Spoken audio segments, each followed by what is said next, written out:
ਜਦੋਂ stock market ਦੀ ਗੱਲ ਹੁੰਦੀ ਹੈ ਉਦੋਂ ਹਰਸ਼ਦ ਮਹਿਤਾ ਦਾ ਨਾਮ ਨਾ ਆਏ ਇਹ ਤਾਂ ਹੋ ਹੀ ਨਹੀਂ ਸਕਦਾ। ਹਰਸ਼ਦ ਮਹਿਤਾ ਦੀ ਕਹਾਣੀ ਕਿਸੇ ਬਾਲੀਵੁੱਡ ਦੀ ਕਹਾਣੀ ਤੋਂ ਘੱਟ ਨਹੀਂ। ਜ਼ਮੀਨ ਤੋਂ ਆਸਮਾਨ ਤੱਕ ਉੱਡਣ ਦੀ ਕਹਾਣੀ ਤੇ ਫਿਰ ਵਾਪਿਸ ਆਸਮਾਨ ਤੋਂ ਧਰਤੀ ਤੇ ਡਿੱਗਣ ਦੀ ਕਹਾਣੀ ਕੀ ਹੈ। ਜਾਣਕਾਰੀ ਲਈ ਦੱਸ ਦਈਏ ਕਿ ਹਰਸ਼ਦ ਮਹਿਤਾ ਤੇ ਮੂਵੀ ਤੇ ਵੈਬ ਸੀਰੀਜ਼ ਵੀ ਬਣੀਆਂ ਨੇ ਜੋ ਕਿ ਟ੍ਰੈਂਡਿੰਗ ਵਿੱਚ ਚੱਲ ਰਹੀਆਂ ਨੇ। ਜਦੋਂ ਇੰਨੇ ਵੱਡੇ ਸਕੈਮ ਦੀ ਗੱਲ ਚੱਲਦੀ ਹੈ ਤਾਂ ਹਰ ਕੋਈ ਜਾਣਨਾ ਚਾਹੁੰਦਾ ਹੈ ਕਿ ਆਖਿਰ ਇੰਨਾ ਵੱਡਾ ਸਕੈਮ ਕਿਸ ਤਰ੍ਹਾਂ ਹੋਇਆ। ਸੋ ਇਸ ਸਪੈਸ਼ਲ ਰਿਪੋਰਟ ਦੇ ਵਿੱਚ ਅਸੀਂ ਤੁਹਾਨੂੰ ਹਰਸ਼ਦ ਮਹਿਤਾ ਦੇ ਜੀਵਨ ਤੋਂ ਲੈ ਕੇ ਇਸ ਸਕੈਮ ਬਾਰੇ ਪੂਰੀ ਤਰ੍ਹਾਂ ਝਾਤ ਮਾਰਾਂਗੇ ਕਿ ਕਿਸ ਤਰ੍ਹਾਂ ਇੱਕ ਆਮ ਜਿਹੇ ਇਨਸਾਨ ਨੇ ਇੰਨਾ ਵੱਡਾ ਸਕੈਮ ਕੀਤਾ ਹੈ।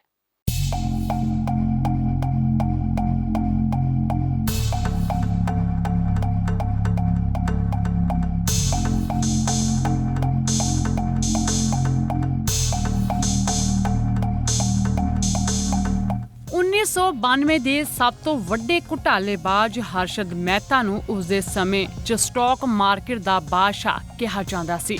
ਉਸਦੇ ਬਾਰੇ 'ਚ ਇੱਕ ਗੱਲ ਬਹੁਤ ਮਸ਼ਹੂਰ ਸੀ ਕਿ ਉਹ ਜਿਸ ਸ਼ੇਅਰ ਨੂੰ ਛੂ ਲੈਂਦੇ ਸੀ ਉਹ ਸੋਨਾ ਬਣ ਜਾਂਦਾ ਸੀ।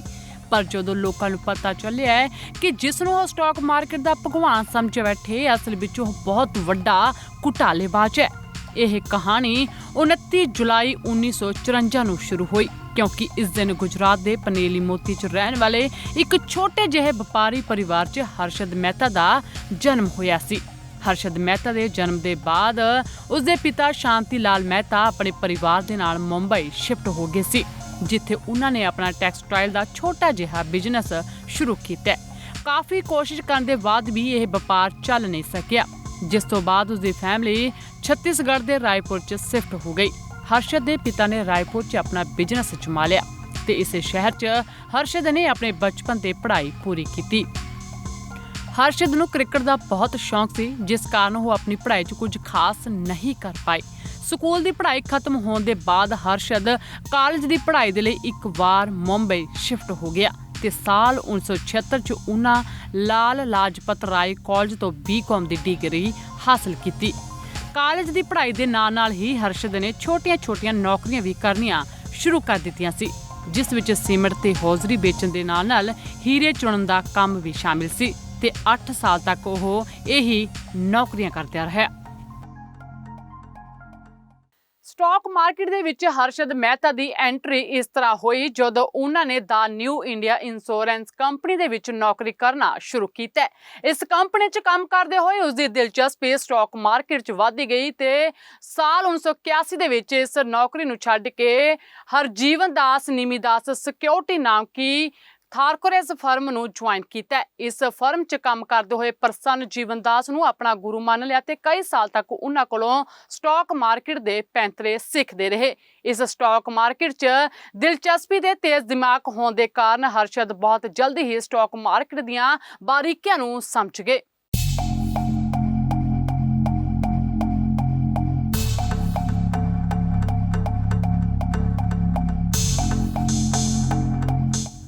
ਸਾਲ 1984 'ਚ ਸਟਾਕ ਮਾਰਕੀਟ ਦੀਆਂ ਸਾਰੀਆਂ ਬਾਰੀਕੀਆਂ ਨੂੰ ਸਮਝਣ ਦੇ ਬਾਅਦ ਹਰਸ਼ਦ ਨੇ ਆਪਣੇ ਭਰਾ ਦੇ ਨਾਲ ਮਿਲ ਕੇ Growmore research and asset management company ਸ਼ੁਰੂ ਕੀਤੀ ਤੇ ਨਾਲ ਬੰਬੇ ਸਟਾਕ ਐਕਸਚੇਂਜ ਯਾਨੀ BSE 'ਚ ਬਤੌਰ ਬ੍ਰੋਕਰ ਮੈਂਬਰ ਤੋਂ ਪਲੇ ਲਈ। ਬਸ ਇੱਥੋਂ ਹੀ ਸਟਾਕ ਮਾਰਕੀਟ ਦਾ ਬੇਤਾਜ਼ ਬਾਦਸ਼ਾਹ ਤੇ ਭਾਰਤ ਦਾ ਸਭ ਤੋਂ ਵੱਡੇ ਘੁਟਾਲੇਬਾਜ਼ ਬਣਨ ਦਾ ਸਫ਼ਰ ਸ਼ੁਰੂ ਹੋਇਆ। ਸਾਲ 1984 ਤੋਂ 1990 ਤੱਕ 6 ਸਾਲਾਂ ਦੇ ਵਿੱਚ ਹਰਸ਼ਦ ਦੀ ਕੰਪਨੀ ਸਟਾਕ ਮਾਰਕੀਟ ਦੀ ਸਭ ਤੋਂ ਵੱਡੀ ਕੰਪਨੀ ਬਣ ਗਈ। ਆਪਣੀ ਇਸ ਜ਼ਬਰਦਸਤ ਸਫਲਤਾ ਦੇ ਲਈ ਹਰਸ਼ਦ ਉਸ ਸਮੇਂ ਹਰ ਅਖਬਾਰ ਮੈਗਜ਼ੀਨ 'ਚ ਛਾਏ ਰਹਿੰਦੇ ਸੀ ਜਿਸ ਦੇ ਦੁਨੀਆ ਦੇ ਵੱਡੇ ਲੋਕ ਉਸ ਨੂੰ ਮਿਲਣ ਦੇ ਲਈ ਤਰਸਦੇ ਸੀ। ਹਰਸ਼ਦ ਜਿਸ ਵੀ ਸ਼ੇਅਰ ਨੂੰ ਛੂੰਹਦਾ ਸੀ ਉਸ ਦੀ ਕੀਮਤ ਆਸਮਾਨ ਤੇ ਪਹੁੰਚ ਜਾਂਦੀ ਸੀ। ਉਦਾਹਰਨ ਦੇ ਲਈ ਦੇਖੀਏ ਤਾਂ ਹਰਸ਼ਦ ਨੇ ACC ਕੰਪਨੀ ਦੀ ਸ਼ੇਅਰ ਦੀ ਵੈਲਿਊ ਕੁਝ ਹੀ ਦਿਨਾਂ 'ਚ 200 ਰੁਪਏ ਤੋਂ ਸਿੱਧਾ 900,000 ਤੱਕ ਪਹੁੰਚਾ ਦਿੱਤੀ ਸੀ। ਇਸੇ ਤਰ੍ਹਾਂ ਹਰਸ਼ਦ ਜਿਸ ਵੀ ਕੰਪਨੀ 'ਚ ਪੈਸਾ ਲਗਾਉਂਦੇ ਸੀ ਉਸ ਦੇ ਸਟਾਕ ਦੀ ਕੀਮਤ ਉਚਾਈਆਂ ਤੇ ਪਹੁੰਚ ਜਾਂਦੀ ਸੀ ਜਿਸ ਨਾਲ ਉਸ ਨੂੰ ਕਰੋੜਾਂ ਰੁਪਏ ਦਾ ਮੁਨਾਫਾ ਹੁੰਦਾ ਸੀ ਤੇ ਇਹੀ ਕਾਰਨ ਸੀ ਕਿ ਉਹ ਬਹੁਤ ਘੱਟ ਸਮੇਂ 'ਚ ਹਰਸ਼ਦ ਕਾਮਯਾਬੀ ਦੀਆਂ ਉਸ ਉਚਾਈਆਂ ਤੇ ਪਹੁੰਚ ਗਿਆ ਜਿੱਥੇ ਪਹੁੰਚਣ ਦੇ ਲਈ ਲੋਕ ਕਲਪਨਾ ਵੀ ਨਹੀਂ ਕਰ ਸਕਦੇ ਸੀ। ਲੋਕ ਹਰਸ਼ਦ ਦੀ ਇਸ ਕਾਮਯਾਬੀ ਨੂੰ ਦੇਖ ਕੇ ਹੈਰਾਨ ਸੀ ਤੇ ਲੋਕਾਂ ਦੇ ਮਨਾਂ 'ਚ ਇਹ ਵੀ ਸਵਾਲ ਸੀ ਕਿ ਆਖਰ ਕੋਈ ਵਿਅਕਤੀ ਹਰ ਵਾਰ ਇੰਨਾ ਸਹੀ ਕਿਵੇਂ ਹੋ ਸਕਦਾ ਤੇ ਲੋਕਾਂ ਦੇ ਇਸ ਸਵਾਲ ਨੇ ਹਰਸ਼ਦ ਨੂੰ ਆਸਮਾਨ ਤੋਂ ਜ਼ਮੀਨ ਤੇ ਲਿਆ ਕੇ ਸੁੱਟ ਦਿੱਤਾ ਕਿਉਂਕਿ ਸਾਲ 1992 ਚ ਹਰਸ਼ਦ ਦੇ ਘੁਟਾਲੇ ਦੁਨੀਆ ਦੇ ਸਾਹਮਣੇ ਪਰਦਾਫਾਸ਼ ਹੋ ਗਏ ਤੇ ਉਸ ਨੂੰ ਗ੍ਰਿਫਤਾਰ ਕਰ ਲਿਆ। 23 ਅਪ੍ਰੈਲ 1992 ਟਾਈਮਜ਼ ਆਫ ਇੰਡੀਆ ਦੀ ਪੱਤਰਕਾਰ ਨੇ ਸੁਚੇਤਾ ਦਲਾਲ ਨੇ ਆਪਣੇ ਕਾਲਮ 'ਚ ਹਰਸ਼ਦ ਦੇ ਇਨ੍ਹਾਂ ਘੁਟਾਲਿਆਂ ਦਾ ਪਰਦਾਫਾਸ਼ ਕੀਤਾ ਸੀ। ਸੁਚੇਤਾ ਦੀ ਇਸ ਰਿਪੋਰਟ ਦੇ ਬਾਅਦ ਹਰਸ਼ਦ ਦੇ ਸਬੂਤ ਮਿਲਣੇ ਸ਼ੁਰੂ ਹੋ ਗਏ ਤੇ ਇੱਕ ਤੋਂ ਬਾਅਦ ਇੱਕ ਉਸ ਦੇ ਘੁਟਾਲਿਆਂ ਦਾ ਪਰਦਾਫਾਸ਼ ਹੁੰਦਾ ਗਿਆ। ਉਸ ਦੇ ਖਿਲਾਫ 600 ਸਿਵਲ ਸੂਟਸ ਤੇ 70 ਅਪਰਾਧਿਕ ਮਾਮਲੇ ਦਰਜ ਕੀਤੇ ਗਏ, ਜਿਸ ਦੇ ਲਈ CBI ਨੇ ਉਸ ਤੇ ਉਸ ਦੇ ਭਾਈਆਂ ਨੂੰ 9 ਨਵੰਬਰ 1992 ਨੂੰ ਗ੍ਰਿਫਤਾਰ ਕਰ ਲਿਆ ਸੀ।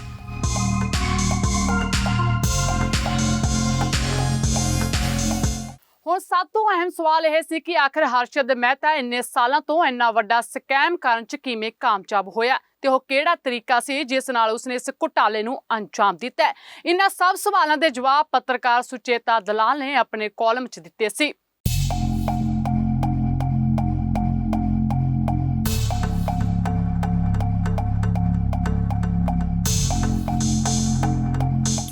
ਸੁਚੇਤਾ ਨੇ ਦੱਸਿਆ ਸੀ ਕਿ ਹਰਸ਼ਦ ਮਹਿਤਾ ਨੇ ਬੈਂਕ ਦੇ ਨਿਯਮ 'ਚ ਕਮੀਆਂ ਲੱਭ ਕੇ ਉਸ ਦਾ ਇਸਤੇਮਾਲ ਗਲਤ ਰੂਪ ਵਿੱਚ ਕਰਕੇ ਖੁਦ ਨੂੰ ਫਾਇਦਾ ਪਹੁੰਚਾਉਣ ਲਈ ਕਰਦਾ ਸੀ। ਸਾਫ਼ ਸ਼ਬਦਾਂ 'ਚ ਜੇ ਕਹੀਏ ਕਿ ਇਸ ਸਕੈਮ ਨੂੰ ਅੰਜਾਮ ਦੇਣ ਦੇ ਲਈ ਰੇਡੀ ਫਾਰਵਰਡ ਡੀਲ ਦਾ ਇਸਤੇਮਾਲ ਕਰਦਾ ਸੀ। ਰੇਡੀ ਫਾਰਵਰਡ ਡੀਲ ਹੁੰਦਾ ਕੀ ਹੈ? ਸਾਡੇ ਦੇਸ਼ ਦੀ ਸਰਕਾਰ ਆਪਣੇ ਕੁਝ ਪ੍ਰੋਜੈਕਟ ਤੇ ਯੋਜਨਾਵਾਂ ਤੇ ਖਰਚੇ ਨੂੰ ਕਵਰ ਕਰਨ ਵਾਸਤੇ ਸਿਕਿਉਰਿਟੀ ਜਾਰੀ ਕਰਦੀ ਹੈ। ਇਨ੍ਹਾਂ ਸਿਕਿਉਰਿਟੀਜ਼ ਦੇ ਬਦਲੇ ਸਰਕਾਰ ਬੈਂਕ ਤੋਂ ਇਨਵੈਸਟਰ ਤੋਂ ਤੈਅ ਸਮੇਂ ਦੇ ਲਈ ਪੈਸਾ ਲੈਂਦੀ ਹੈ ਤੇ ਇਹਨਾਂ ਪੈਸਿਆਂ ਦੇ ਬਦਲੇ ਸਰਕਾਰ ਸਾਰੇ ਇਨਵੈਸਟਰਾਂ ਨੂੰ ਵਿਆਜ ਦਿੰਦੀ ਹੈ। ਉਸ ਸਮੇਂ ਸਾਰੀਆਂ ਬੈਂਕਾਂ ਨੂੰ ਇਨਵੈਸਟਰਾਂ ਨੂੰ ਸਰਕਾਰ ਇਨ੍ਹਾਂ ਸਿਕਿਉਰਿਟੀਜ਼ ਤਹਿਤ ਕੀਤਾ ਹੋਇਆ ਅਮਾਉਂਟ ਇਨਵੈਸਟ ਕਰਨਾ ਹੁੰਦਾ ਸੀ ਤੇ ਅਜਿਹੇ 'ਚ ਕਿਸੇ ਬੈਂਕ ਨੂੰ ਪੈਸਿਆਂ ਦੀ ਜ਼ਰੂਰਤ ਪੈਂਦੀ ਸੀ ਤਾਂ ਉਹ ਆਪਣੀ ਗਵਰਨਮੈਂਟ ਸਿਕਿਉਰਿਟੀ ਨੂੰ ਕਿਸੇ ਦੂਸਰੀ ਬੈਂਕ 'ਚ ਗਿਰਵੀ ਰੱਖ ਕੇ ਕੁਝ ਸਮੇਂ ਦੇ ਲਈ ਲੋਨ ਲੈ ਲੈਂਦੇ ਸੀ ਤੇ ਫਿਰ ਕੁਝ ਦਿਨਾਂ ਬਾਅਦ ਵਿਆਜ ਸਮੇਤ ਪੈਸਾ ਵਾਪਸ ਕਰਕੇ ਆਪਣੀ ਸਿਕਿਉਰਿਟੀਜ਼ ਵਾਪਸ ਲੈ ਲੈਂਦੇ ਸੀ। ਇਸੇ ਤਰ੍ਹਾਂ ਇਹ ਬੈਂਕਾਂ 'ਚ ਲੋਨ ਦਾ ਲੈਣ ਦੇਣ ਦਾ ਇੱਕ ਸਾਧਨ ਬਣ ਜਾਂਦੀ ਸੀ।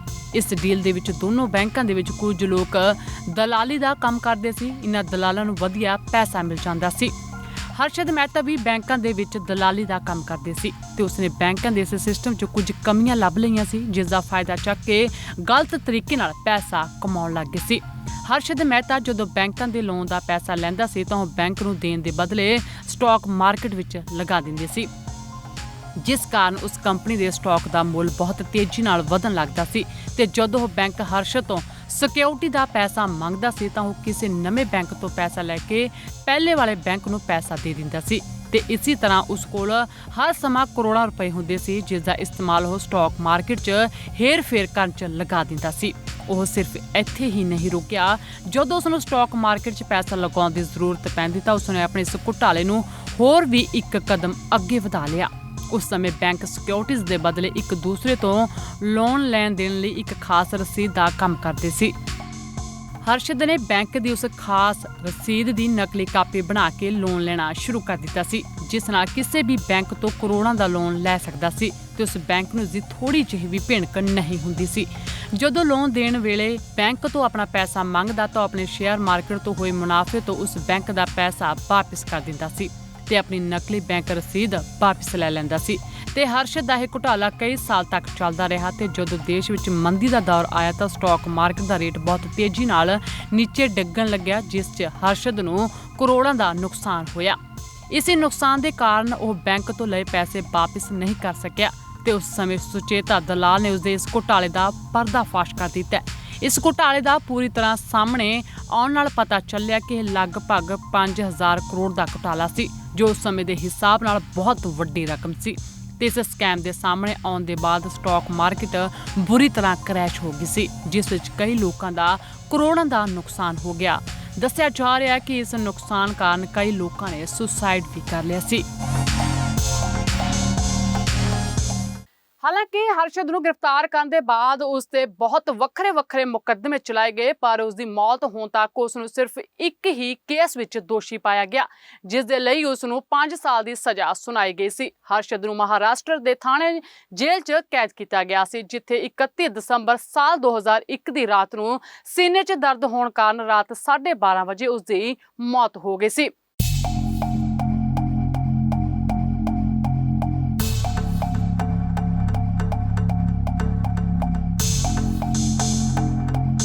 ਜੇ ਗੱਲ ਕੀਤੀ ਜਾਵੇ ਉਸਦੇ ਪਰਿਵਾਰ ਦੀ ਤਾਂ ਇੱਥੇ ਅਸੀਂ ਤੁਹਾਨੂੰ ਹਰਸ਼ਦ ਮਹਿਤਾ ਦੇ ਬੇਟੇ ਅਤੁਰ ਮਹਿਤਾ ਬਾਰੇ ਜ਼ਰੂਰ ਦੱਸਾਂਗੇ। ਅਤੁਰ ਮਹਿਤਾ ਦਾ ਜਨਮ 1987 ਚ ਮੁੰਬਈ ਚ ਹੋਇਆ ਸੀ ਤੇ ਅਤੁਰ ਮਹਿਤਾ ਨੇ ਆਪਣੀ ਪੜ੍ਹਾਈ ਮੁੰਬਈ ਦੇ ਇੱਕ ਪ੍ਰਾਈਵੇਟ ਸਕੂਲ ਤੋਂ ਪੂਰੀ ਕੀਤੀ ਸੀ। ਅਤੁਰ ਮਹਿਤਾ ਦੀ ਮਾਂ ਦਾ ਨਾਂ ਜੋਤੀ ਮਹਿਤਾ ਜੋ ਕਿ ਇੱਕ ਆਪਣਾ ਖੁਦ ਦਾ ਬਿਜ਼ਨਸ ਸੰਭਾਲਦੀ ਸੀ। ਅਤੁਰ ਮਹਿਤਾ ਵੀ ਇੱਕ ਸਟਾਕ ਬ੍ਰੋਕਰ ਇਨਵੈਸਟਰ ਸੀ। ਉਸਦੇ ਨਾਲ ਇੱਕ ਬਿਜ਼ਨਸਮੈਨ ਵੀ ਸੀ। ਉਸਦੀ ਖੁਦ ਦੀ ਇੱਕ ਕੰਪਨੀ ਵੀ ਹੈ ਜਿਸ ਦਾ ਨਾਮ ਹੈ ਸਿਕਿਉਰ ਆਫ। ਅਤੁਰ ਮਹਿਤਾ ਨੇ ਆਪਣਾ ਜ਼ਿਆਦਾਤਰ ਜੀਵਨ ਟੈਕਸਟਾਈਲ ਕੰਪਨੀ 'ਚ ਨਿਵੇਸ਼ ਕਰਦੇ ਨੇ। ਅਤੁਰ ਮਹਿਤਾ ਇਸ ਸਮੇਂ ਅਮਰੀਕਾ 'ਚ ਰਹਿੰਦੇ ਨੇ। ਉਸਦੇ ਬਿਜ਼ਨਸ ਨੂੰ ਸੈਟਅਪ ਕਰਨ 'ਚ ਉਸਦੇ ਚਾਚਾ ਅਸ਼ਵਿਨ ਮਹਿਤਾ ਨੇ ਬਹੁਤ ਮਦਦ ਕੀਤੀ ਸੀ। ਉਸਦੇ ਪਿਤਾ ਹਰਸ਼ਦ ਮਹਿਤਾ ਦੀ real story scam 1992 web serial ਬਣੀ ਸੀ ਤਾਂ ਅਤੁਰ ਮਹਿਤਾ ਨੇ ਇੱਕ ਵੈਬਸਾਈਟ ਤੇ ਲਿਖ ਕੇ ਆਰਟੀਕਲ ਤੇ ਆਪਣੀ ਪ੍ਰਤੀਕਿਰਿਆ ਦਿੱਤੀ ਸੀ ਤੇ ਕਿਹਾ ਸੀ ਕਿ ਉਹਨਾਂ ਦੇ ਬਾਰੇ ਜੋ ਆਰਟੀਕਲ ਛਪਾ ਉਹ ਫੈਕਟ ਗਲਤ ਨੇ। ਉਹ ਸਿਕਿਉਰ ਆਫ ਕੰਪਨੀ ਦੇ ਫਾਊਂਡਰ ਨੇ। ਉਹ ਹਰਸ਼ਦ ਮਹਿਤਾ ਨਾਲ ਕਿਸੇ ਵੀ ਤਰ੍ਹਾਂ ਸੰਬੰਧਿਤ ਨਹੀਂ। ਅਤੁਰ ਮਹਿਤਾ ਸੰਨ 2018 ਚ ਟਾਈਲਾਈਟ ਤੇ ਆਏ ਸੀ ਜਦੋਂ ਉਹਨਾਂ ਨੇ ਸ਼ੇਅਰ ਮਾਰਕੀਟ 'ਚ ਟੈਕਸਟਾਈਲ ਕੰਪਨੀ 'ਚ ਨਿਵੇਸ਼ ਕੀਤਾ ਸੀ।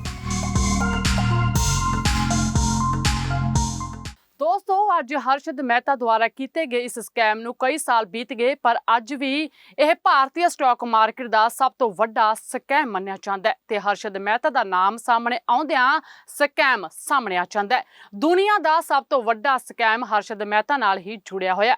ਦੋਸਤੋ, ਇਹ ਸੀ ਹਰਸ਼ਦ ਮਹਿਤਾ ਦੇ ਜੀਵਨ ਤੋਂ ਲੈ ਕੇ ਉਸਦੇ ਘਟਾਲੇ ਤੱਕ ਦੀ ਪੂਰੀ ਕਹਾਣੀ।